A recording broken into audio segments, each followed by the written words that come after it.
This one's actually 2 bedrooms, so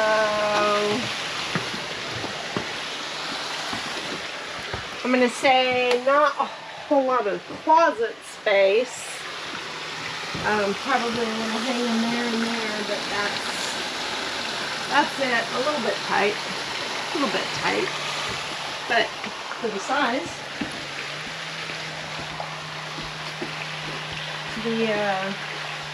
Not a bad kitchen. And I actually like the handles on the drawers. See these?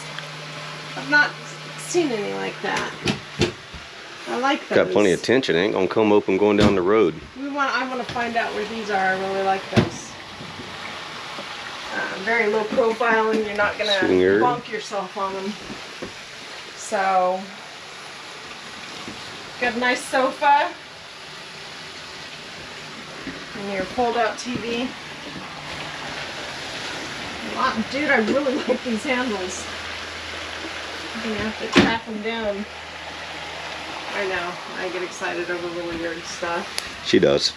I do. Okay. I have to get used to unlocking my refrigerator to get into it.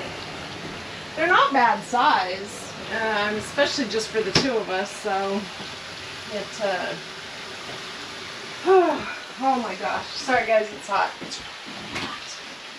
Oh look, nice little pantry. Decent size. Yeah. So. And this one has a entrance into the bathroom from outside. Yeah, so if you're out and about getting mucky, you can come straight in here and take a shower. So, and then, wow. That's a full or yeah. twin. No, I think it's full. So, all right.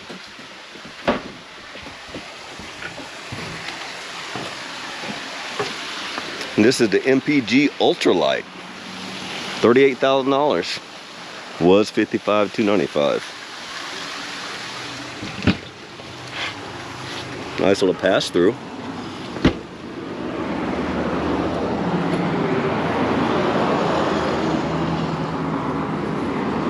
One single slide out. There's your other pass through. Looks like the emergency pop out.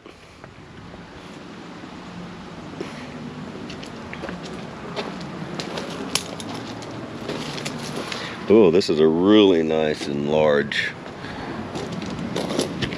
really large storage area back here. Is there? Yep. Oh, wow. Plenty of storage area. And easy to get to everything, too. Yep. And it's got the Lippet ladder mount. So you can buy your extension ladder and put in there. Looks like the back door going into the restroom doesn't have the solid steps, but the main entrance does. And of course, an awning that covers almost the entire length of the camper, and outdoor speakers. And this thing's got 2 air conditionings, so it's gonna probably have 50 amp. Yep. Okay.